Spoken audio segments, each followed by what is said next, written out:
지난 한 주간 동안 여러분들께서 기도해 주신 덕분에 은혜 가운데 잘 마쳤습니다. 미국에서 가장 살기 좋은 도시 혹시 아세요? 예, 프리먼입니다. 프리먼 제1교회에서 부흥회를 인도했는데 세 개 교회가 연합을 해서 함께 모여드렸습니다. 하나님께서 물붓듯 은혜를 부어주시고 많은 성령의 역사가 있었습니다. 너무 감사드리고요. 그런데 더 은혜를 받은 것은 오가는 길이었습니다. 캘리포니아가 워낙 가뭄 때문에 황량했었잖아요. 오가는 길에 한 대여섯 시간 운전을 하게 됐는데 산들이 다 푸른 거예요. 소망이 있더라고요. 참 하나님의 은혜가 감사했고 말라서 쩍쩍 갈라진 저수지, 호수들에 물이 가득 찬 거예요. 그래서 너무 하나님께 감사했습니다. 사실 지금 4월 첫 주인데요. 우리 하나님께서 우리 마음에, 우리 영에 새로운 활력들을 부어넣어 주신다. 여러분 이런 거 좀 느낌을 가지십니까? 우리 하나님이 사계절을 주고 특별히 봄을 허락하신 것은요, 우리 영혼의 새바람을 다시 한번 회복해라, 이런 메시지가 있지 않겠습니까? 하나님의 반전인데요. 뉴욕 가보신 분 계시죠? 뉴욕 중에 관광객이 제일 가고 싶어 하는 곳이 어디냐면 맨하튼의 센트럴역입니다. 그 근처에서 시내 관광을 하고 있던 한 중년 여인이 맛있다는 피자집에 가서 피자를 먹고 남은 거를 투고를 해서 갖고 나왔어요. 딱 길모퉁이를 돌아서는데 웬 중년 남자가 쓰레기통을 막 뒤지면서 먹을 것을 찾아서 그걸 줍고 있는 거 아니겠어요? 근데 이 중년 여인이 다가가서 뭐라고 그랬냐면 미안하다고, 내가 따뜻한 피자를 주지 못해서 참 미안한 마음인데 이 피자를 좀 잡수시라고 건넨 거예요. 근데 그 피자를 받은 사람이 누군지 아세요? 리처드 기어입니다. 헐리우드 스타. 이 사람이 엉결겹의 피자를 받았어요. 그리고 하는 말이 고맙다고, 당신 복 받을 거라고, 이 말을 한 거예요. 이 리처드 기어가 그 당시 오랜 무범한 감독이 연출하고 있는 타임 아웃 오브 마인드라고 이 영화 촬영 중이었어요. 그러니까 거기가 거대한 세트였던 거죠. 그런데 이 여인은 멀리서 카메라가 돌아가는 걸 전혀 모르고 피자집에서 나와가지고 피자를 준 거예요. 그랬더니 리처드 기어는 이게 각본에 없는 건데 갑자기 나오니까 깜짝 놀라서 받은 케이스고, 다음날 호텔에서 종업원이 문을 부서져라고 두드리니까 이 여인이 문을 열은 거예요. 그리고 하나 받은 것이 신문이었습니다. 신문에 대문짝만하게 리처드 기어의 모습과 자기 모습이 거기 딱 나와 있는 거예요. 피자를 주고받고 있는 그 모습. 그때 이 여인의 기분이 어땠을까요? 놀랍게도 이 여인은 프랑스에서 왔거든요. 그렇게 오고 싶었던 뉴욕 여행을 했는데 그 마음속에 리처드 기어가 우상이었어요. 팬이었어요. 그렇게 만날 줄은 꿈에도 몰랐던 거죠. 이걸 뭐라고 그러죠? 반전이다. 우린 그런 표현을 씁니다. 인생의 매력이 뭡니까? 반전 아니겠어요? 그죠?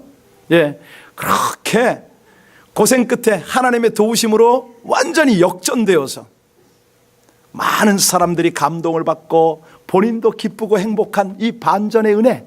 오늘 설교 제목 같이 한번 읽을까요? 시작. 함께하는 반전의 은혜를 경험하셨어요, 여러분? 오늘 그걸 좀 다루려고 합니다.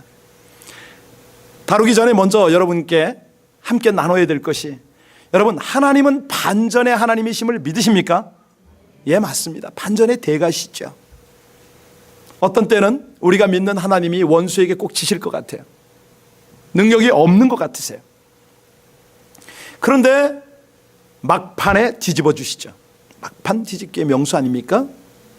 이것이 욥기서라든가 이사야에서는 뭐라고 표현이 되어 있냐면 하나님은 밤사이에 뒤집는 하나님이다, 이렇게 표현이 되어 있어요. 언제 뒤집으신다고요? 좀 하세요. 그렇습니다. 이게 무슨 소리냐면 지는 것 같았을 때, 이제 끝난 것 같았을 때 마지막 순간에 뒤집어서 반전을 일으키고 승리하는 하나님이다, 이거죠. 출애굽에 이것이 잘 묘사가 되어 있지 않습니까? 하나님께서 모세를 보냅니다. 바로 왕에게 이스라엘 백성들을 출애굽시켜 달라고 말하셨죠. 모세가 이걸 전해보면 뭐합니까? 사실은 바로 왕은 교만하고 나름대로 힘이 있다라고 자부를 했던 사람 아닙니까? 거부했죠. 이 바로 왕의 오만, 그의 세도 대단했습니다. 그에 비하면 모세나 하나님은 너무 초라해 보이는 거예요. 그런데 그렇게 침묵하신 하나님이 10가지 재앙을 일으키잖아요. 너무 두려운 거예요. 이게 바로가 대책이 서질 않습니다. 즉각 꼬리를 내렸죠. 이스라엘 백성들의 출애굽을 허락했습니다. 이걸 우리는 하나님의 무서운 반전이다, 이렇게 이해할 수가 있겠죠. 그런데 인간은 어떻습니까? 또 미련이 남아요. 바로 왕의 경우 이거 도저히 억울하거든요. 말이 안 되거든요. 그래서 군대에게 명령을 내립니다. 빨리 이스라엘을 쫓아가라. 저들 다 잡아오라고. 그랬더니 하나님이 어떻게 또 일하십니까? 홍해에다 그들을 다 수장시켜버려요. 밀릴 것 같은 하나님, 아니 당신 백성들이 더 고난받고 그 몰살을 당할 것 같은 그 위기 속에서 하나님이 이렇게 반전의 승리를 하시잖아요. 자, 오늘 놀라운 반전의 이야기가 또 여기 있습니다. 오늘 본문에, 오늘 말씀에 나오는 바로 이 상황들은 초대교회 때 모습이 아니고요, 지금 오늘날의 모습이에요. 우리 10절 말씀 한번 볼까요? 10절 말씀 같이 읽겠습니다. 시작. 또 이르시되 민족이 민족을, 나라가 나라를 대적하여. 끊임없는 우리 냉전 시대 때부터 지금까지도요, 이 경제전쟁, 정보전쟁, 이 전쟁이 끊임이 없습니다. 아니 오죽하면 우리 조그만 대한민국 그 땅덩어리에서 한번 보세요. 무슨 일이 있습니까? 남북으로 갈렸죠. 그것도 시원찮아서 그냥 지역별로 또 나눕니다. 그것도 모자라서 태극기파, 촛불파 나눕니다. 그것도 모자라서 세대별로 또 나눠집니다. 이 지금 대선의 이 향방이 참 오리무중이죠. 그런데 분명한 것은 하나님은 막판 뒤집기를 하신다는 거죠. 그분이 반전을 일으키신다는 거예요. 자, 그러면 사회 현상만 그러냐? 자연은 어떤가? 우리 11절 볼까요? 11절 같이 읽습니다. 시작. 큰 지진과 기근과 전염병이 있겠고, 또 무서운 일과 하늘로부터, 곳곳에 큰 지진은 우리가 이미 다 압니다. IT며 이런 거, 중국 사천성이고 이런 거는 이미 알지만, 이 말씀이 그대로 응하는 것을 우리가 인정할 수밖에 없는 게, 한국은 그래도 지진 안전지대라고 했지 않습니까? 그런데 요즘은 대한민국 여기저기 지진 안 나는 데가 없어요. 다 일어나고 있습니다. 그뿐입니까? 기근은 소말리아나 아프리카 땅에만 기근이 일어난 줄 알았는데 어쩌자고 우리 조국 북쪽에도 기근이 일어나고 있냐 이거지입니다. 전염병요, 상상을 초월합니다. 예전에는 그저 그냥 감기나 이런 것 전염병인지, 지금은요 이름도 헷갈리는 신종, 너무 이런 그 전염병이 많이 생기고 또 번지니까 대책이 안 서요. 조리독감, 신중플루 이런 거는 별것도 아닌 거예요. 지금은 무서운 일, 하늘로부터 놀랍게 펼쳐지고 있는 이상기후의 현상, 자연재해, 점점 그 종류가 많아지고 그 정도가 점점 강해지잖아요. 자, 이거를 성경은 뭐라고 표현했냐면 안팎의 박해다, 이렇게 표현을 해요. 12절 한번 띄워보세요. 거기 보면 뭐라고 그랬습니까? 시작. 이 모든 일 전에 내 이름으로 말미암아 너희에게 손을 대어 박해하며 회당과 옥에 넘겨주며 임금들과 집권자들 앞에 끌려가려니와. 16절에도 17절에도 이게 계속 나와요. 16절을 한번 비춰주시면 거기 뭐라고 되어 있습니까?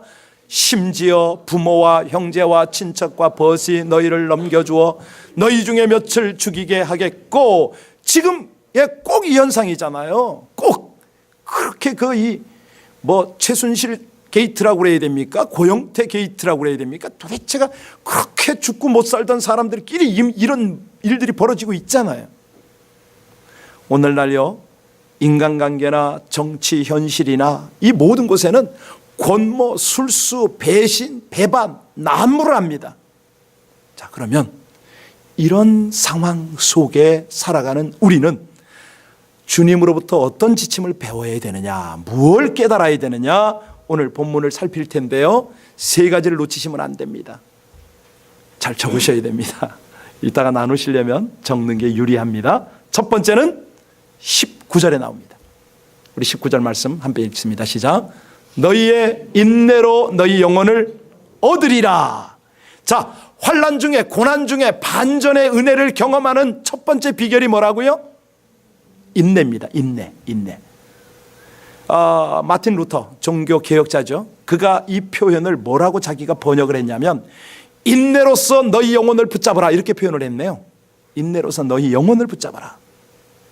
사실 성경에 보면 이 인내가 굉장히 중요하게 다뤄지고 있어요. 욥 말할 것도 없이 인내의 사람이죠. 인내를 배우고 참고 훈련하라. 오늘 10절과 11절 다시 한번 보세요. 거기 보면요, 이게 견딜 수가 없는 일들이잖아요. 이게 자연재해, 천재지변, 민족과 국가 간 충돌, 이런 것들을 지금 쭉 다뤄요.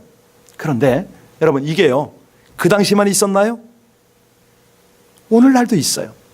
왜 그럴까요? 이게 끊어지지 않고 계속 이런 갈등이 생기는 이유가 뭘까요? 인간의 교만, 인간의 탐욕. 이게 없어지지 않는 한 전쟁은 끊임없이 일어나고요. 이게 규모가 점점 커져요. 자연재해, 인간 전쟁 할 것 없이요. 그래서 저와 여러분은 어떤 시대를 살고 있다고요?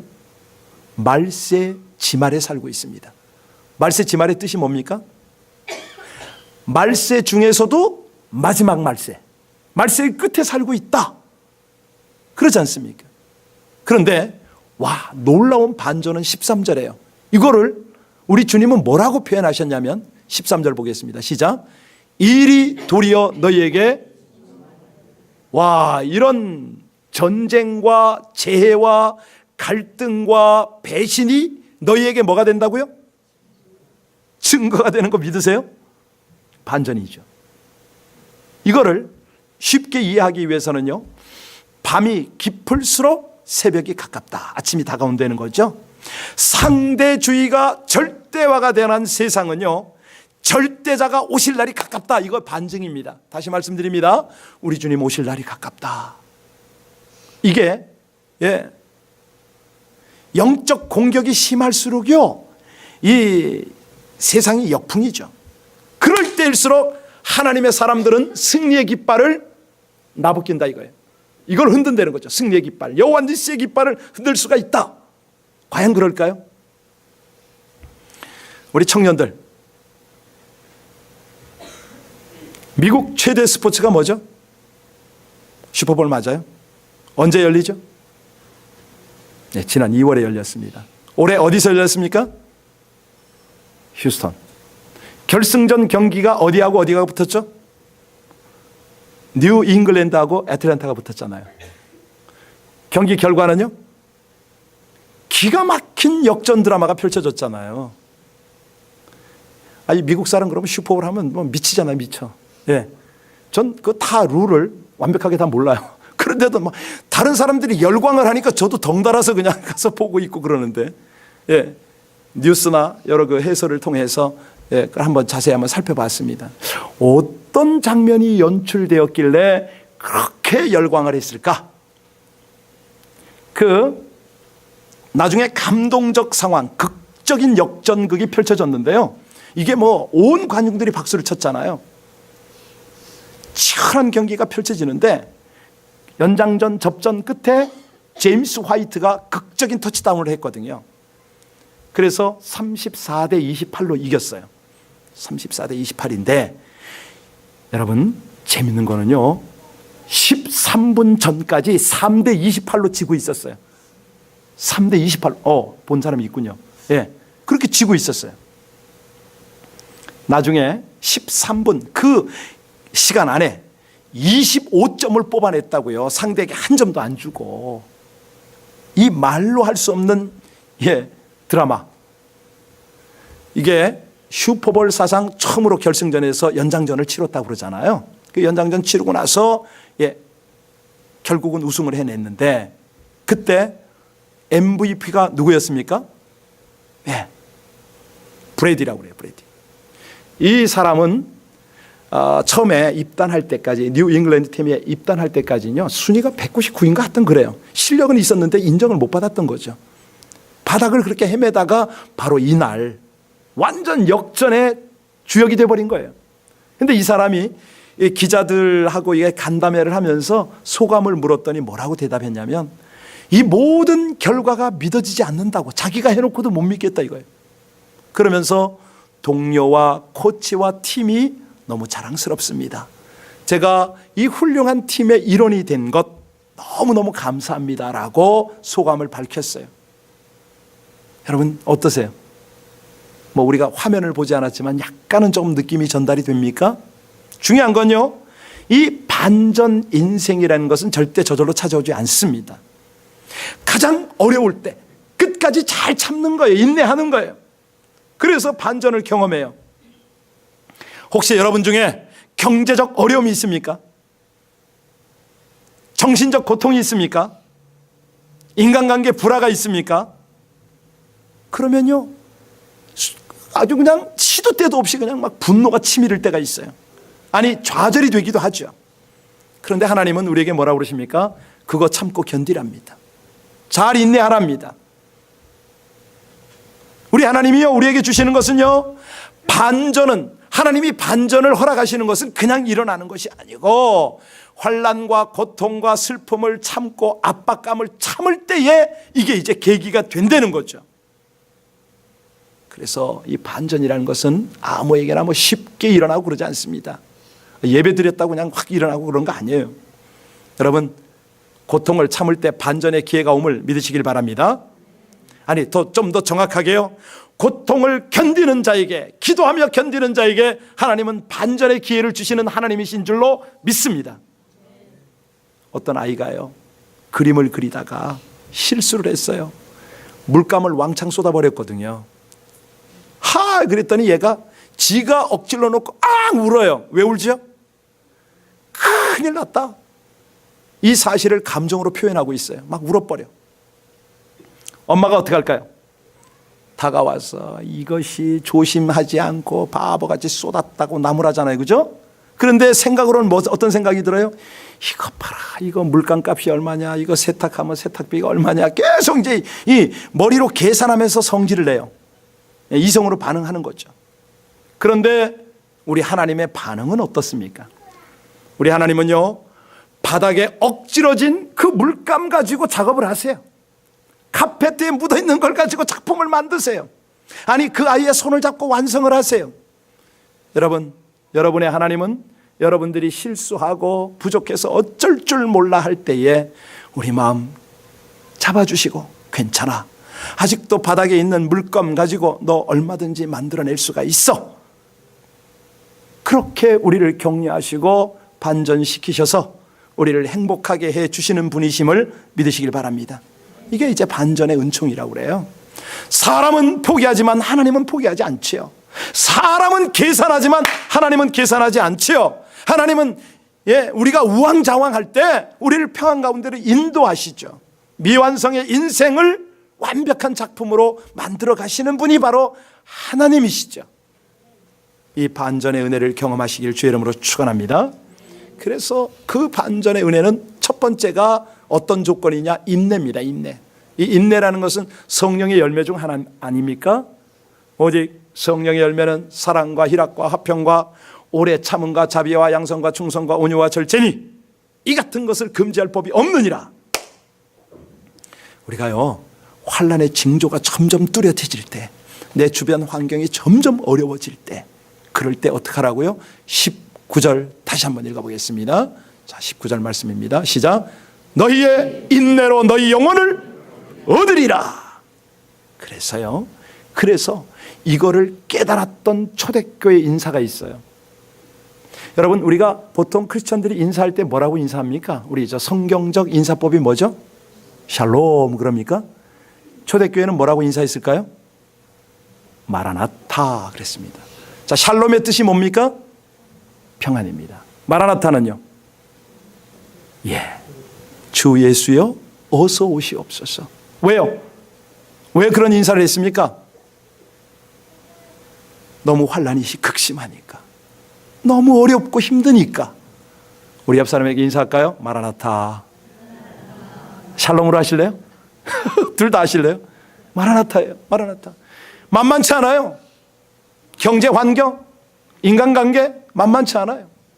그럴 때요, 신앙이 바른 사람은, 인내하는 사람은요, 마라나타라고 인사해요. 동의하십니까? 그렇습니다. 우리가요, 종말적 신앙, 마라나타의 신앙, 이것이 있을 때 우리가 역동적인 삶을 살고요, 하나님의 반전의 은혜를 경험할 수가 있다 이겁니다. 이런 사람은 어떻게, 무엇을 위해 사느냐? 13절입니다. 이게 두 번째 비결이에요. 환난 가운데, 고통 가운데 반전의 은혜를 경험하는 두 번째 비결. 13절 같이 시작. 일이 도리어 너희에게. 그렇습니다. 이걸 어떻게 번역할 수 있냐면, 일이 도리어 너희에게 증거의 기회가 되리라, 이렇게 번역할 수가 있어요. 박해받는 자리, 환난 당하는 자리, 고통 당하는 그 자리를 증거의 기회로 삼아라. 하나님은 살아계시다. 복음은 진리다. 우리는 영원한 천국을 향하여 가는 하늘의 백성이다. 이거를 증거하랍니다. 네. 사도행전에 보면 이런 모습이 참 많죠. 여러분, 베드로와 요한이 그 사도행전 4장에 보면요, 그 성전 미문에 기도하러 가다가 거기 옆에 앉아있던 나면서부터 못 걷던 이를 어떻게 합니까? 이렇게 세우잖아요. 예. 근데 그때는 어떤 때냐면, 베드로나 요한이나 제자들이요, 마음대로 설교하고 활동해 있을 때가 아닙니다. 오히려 대제사장과 관리들과 장로와 성전 맡은 자들과 사두개인 앞에서 쫓겨다녔어요. 핍박을 당하던 때예요. 그런데 베드로가 담대히 말하잖아요. 사도행전 4장 10절로 12절을 보면, 너희와 모든 이스라엘 백성들은 알라. 너희가 십자가에 못 박고 하나님이 죽은 자 가운데서 살리신 나사렛 예수 그리스도 이름으로 이 사람이 너희 앞에 지금 서 있는 거 아니냐. 이 예수는 너희들이, 그 건축자들이 버린 돌이지만 지금은 모퉁이 돌이 되었다. 다른 이로서는 구원을 받을 수 없나니 천하 사람 중에 구원을 받을 만한 다른 이름을 우리에게 주신 일이 없습니다. 아주요, 이건 목숨 건 선포였어요. 증거예요. 아니 이거는 베드로는 그래도 좀 낫죠. 스데반은 어땠습니까? 돌에 맞아 죽으면서도 하잖아요. 사람들 앞에서 얼마나 강한 설교를 했습니까? 바울 말할 것도 없습니다. 흥분한 예루살렘 군중 앞에서, 아니 자기에게 사형 판결을 내리는 벨릭스 총독 앞에서, 자기를 완전히 보내는 아그리빠 왕 앞에서 그것을 기회 삼아서 증거를 합니다. 이게 이제 하나님의 반전의 은혜를 경험하는 사람이죠. 이건 너무 많습니다. 선교지 많죠. 저도 한번 경험했다고 그랬잖아요. 중국 공항에서 저를 호송하는데 수갑만 안 찼지 앞에 공안 차가 딱 저를 캄보했어요. 공항에 딱 들어섰는데 4명이서 제 앞뒤로 좌우로 탁 포위를 해가지고 저를 딱 데리고 들어갔어요. 데리고 들어갔나? 모시고 들어갔나? 모시고 들어간 게 맞아요. 이미그레이션을 통과하는데 전 여권도 잡지도 못했어요. 자기들이 다 알아서 해요. 저는 그냥 딱 뒷짐 짓고 웃고만 가면 되는 거예요. 비록 쫓겨나는 신세지만 그분들이 저를 캄보이를 다 했어요. 마지막 대기실에서 앉아있을 때입니다. 4명의 공안들이 저를 힐끔힐끔 쳐다보더라고요. 여자 하나, 남자 셋이었어요. 그때 갑자기 하나님이 감동을 주세요. 복음. 그렇군요. 마지막 기회군요. 정신이 번쩍 들었습니다. 4사람에게 말했습니다. 바울의 흉내를 냈죠. 내가 이 나라에서 이렇게 쫓겨나는 것 말고는 당신들이 예수를 믿고 나와 천국에서 만났으면 좋겠습니다. 쫙 30분 동안 일장 연설을 했죠. 중국어 쓸 일도 없는데 마지막으로 힘차게 써먹으리라. 신나게 얘기를 했어요. 그랬더니 제가 탁 비행기 좌석에 앉으러 들어가는 마지막 그 통로 아시죠? 거기를 들어가다가 우연찮게 뒤를 딱 돌아봤어요. 그랬더니 4명이서 딱 서가지고 경례를 딱 붙이고 손을 안 내리고 날 쳐다보고 있는 거야. 반전. 그렇잖아요. 이 사람들이요, 국법을 어겼다고 나를 추방은 하지만 속으로, 그렇잖아요. 저한테 뭐 경례를 그렇게 붙일 일이 있습니까? 제가 안 보는데 지금 그걸 뒤에다 대고 이렇게 할 이유는 없잖아요. 저는 그때 느꼈어요. 이게 하나님의 이 은혜구나. 하나님의 역사구나. 그런 거예요. 자, 14절 15절 보세요. 결코 세상이 대항을 못합니다. 우리 14절 15절 같이 읽습니다. 시작. 그러므로 너희는 변명할 것을 미리 궁리하지 않도록 명심하라. 내가 너희의 모든 대적이 능히 대항하거나 변박할 수 없는 구변과 지혜를 너희에게 주리라. 이건 뭐냐면요, 생사 문제가 주님께 달려 있으니 비굴해지지 말라, 이 말 뜻입니다.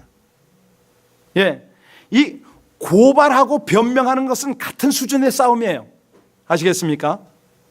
세상 언어로, 세상 수준으로 싸우지 말라, 이 말입니다. 왜?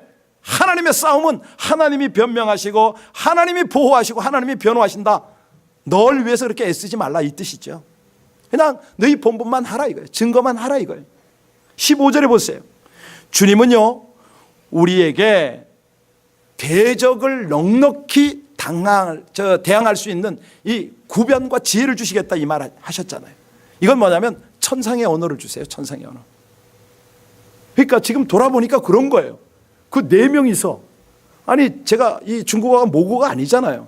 4명을 감동시켰다니까요. 솔직히 말해서 제가 중국어 그 정도 안 돼요. 지난번에 통역도 간신히 했는데 그런데 그들이 감동을 받은 거 아닙니까? 이거예요, 이거. 고난과 함께, 환난과 함께 반전의 은혜를 경험하시길 주의 이름으로 축원합니다. 세 번째입니다. 세 번째는요, 이렇게 증거를 하면, 세 번째, 이 은혜를 누릴 수 있는 비결이 뭐냐면 확신입니다. 확신. 보호를 확신하라는 거예요. 이 고난 당하고 환난 당할 때요, 헷갈리지 말고요, 흔들리지 말고요, 주님의 보호, 주님의 반전, 이 은혜를 확신하라. 18절 볼까요? 18절 말씀 같이 읽겠습니다. 시작. 너희 머리털 하나도, 저의 경우는 머리털 하나 상하지 않았어요. 그런데 돈은 좀 뺏겼던 것 같아요. 뭐냐면 내 여권을 달라고 그러더니 너 지갑에 얼마 있어 그러더라고요. 그래서 얼마나 그냥 대차게 나를 몰아붙이는지, 지갑에 돈이 없더라고요. 근데 저랑 옆에 있던 안수 집사가 그냥 둘둘둘 떨면서 300원 있다고 이렇게 줬어요. 그랬더니 300원 탁 뺏어가더니 제 여권에다가 도장을, 추방 도장 땅 찍어 그 비자값이 300원이래 다 받아가더라고요. 기도 안 차죠. 머리털 하나 상하지 아니하리라. 여러분, 이 말에 대해서 동의하세요? 아멘입니까? 그런데 왜 야고보는 칼에 죽었죠? 그런데 왜 바울은 참수형을 당했습니까?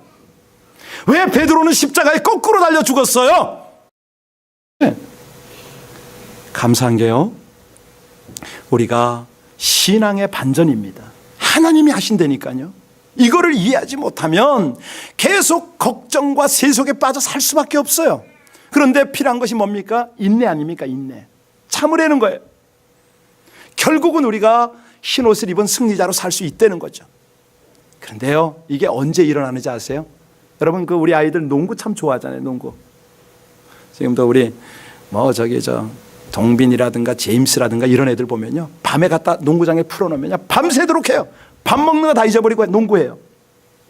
그때 버저버터라는 게 있어요. 농구에서. 이게 뭐냐면 탁 해가지고 마지막 버저가 빵 울렸는데 그때 공이 손을 떠나기만 하면 돼요.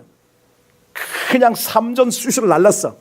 근데 이미 타임아웃 됐는데 공은 날아가고 있고 골대 안에 들어갔어. 이 역전의 짜릿함, 난리가 나잖아요. 그냥 막 공중공중 튀고. TV 보셨죠? 농구는 그런데요, 야구는 언제가 묘미인지 아시죠? 그렇지, 9회 말. 그것도? 그렇지. 이상하시네, 여자분이. 야구의 묘미는 9회 말 투아웃 이후입니다. 이때 때부터 그냥 일루부터 나가가지고 말로 딱 채우고 딱 드리런 홈런 딱 치면, 말로 홈런 딱 치고 나면 이거야말로 정말 기가 막힌 역전 드라마죠. 여러분, 이게 아무 때나 벌어집니까? 끝까지 포기하지 않는 거예요. 끝까지 최후까지 최선을 다하는 거예요. 이런 멋진 하나님의 역전 드라마를 펼쳐가는 여러분들의 인생 되기를 주의 이름으로 축원합니다. 이게 성경에서, 아니 이 인류에서 가장 멋진 반전의 드라마, 그 은혜 여러분 아세요? 하나님이 펼치신 반전의 역사 중에서 가장 위대한 사건, 네, 십자가 사건이에요. 아니 예수님이 그러잖아요. 아버지 나 진짜 버릴 겁니까? 어쩌자고 이럽니까? 하고 외마디를 남겼어요. 무기력하게 죽으셨다고요. 십자가에서 다 끝난 것 같았어요. 예수 따르던 사람 신앙 포기하고 무서워서 다 도망가 버리고요. 예수 죽이려던 군중들은 깃발을 들고 환호를 하면서 승리를 선포를 하는데 하늘을 찔렀죠. 대제사장이, 서기관들이, 바리새인들이, 로마 군인들이, 아니 사단이 승리한 것 같았어요. 그런데요, 멋진 반전이 일어났잖아요. 그들이 축배를 들고 승리의 환호를 하고 있을 그때에 아무도 예측하지 못했던 그 3일이 지난 새벽에 어둠을 박차고 부활의 영광을 나타낸 거 아닙니까? 온 인류에게 부활과 영생의 소망을 나타낸 거 아닙니까? 우리를 그렇게 죄 아래 가두고 지옥으로 끌어가던 모든 세력들을 다 잘라버렸잖아요. 그 머리를 밟아버렸잖아요. 우리를 구원하려는 하나님의 계획이 성취된 거죠. 이 반전의 은혜는요, 지금도 계속되고 있는 거예요. 어디서요? 선교사들이나 박해받고 있는 모든 곳에나 다 일어나요. 아니 여러분의 가정에 지금 일어나고 있어요. 믿으십니까? 네, 그걸 지금 주님께서 일으키시려고 오늘 말씀을 주신 거 아닙니까? 환난이 온다, 가족도 배신한다, 정치 믿지 말아라, 지진 점점 심해질 거다, 다 예언하셨어요. 다 말씀하셨어요. 너 요즘에 사업 좀 어렵잖아, 인간관계 잘 안 풀리잖아, 하나님 다 말씀하신 거예요.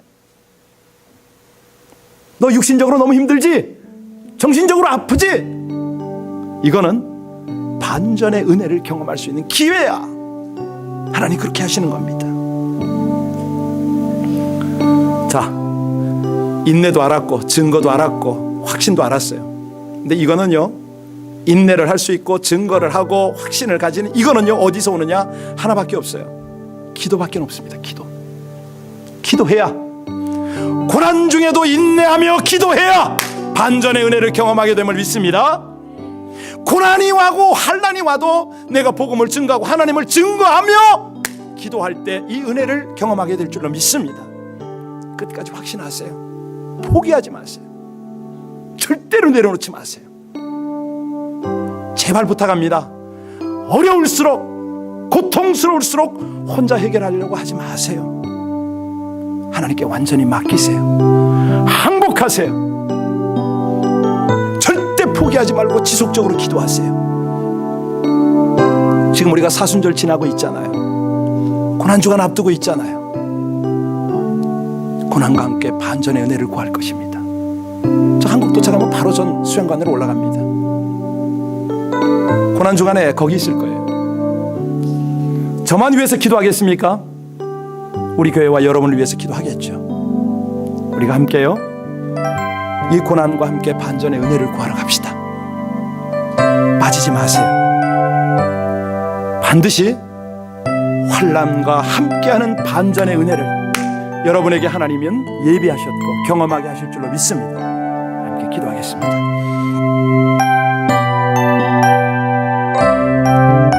우리 미국을 돌아보아도, 한국을 돌아보아도, 내 삶의 현장을 돌아보아도, 우리 가정과 우리 일터를 돌아보아도, 관계 속에서 돌아보아도 지금은 지칠 수밖에 없고 소망이 잘 보이지도 않고 힘도 빠졌지만 하나님은 반드시 반전의 은혜를 허락하실 것을 믿습니다.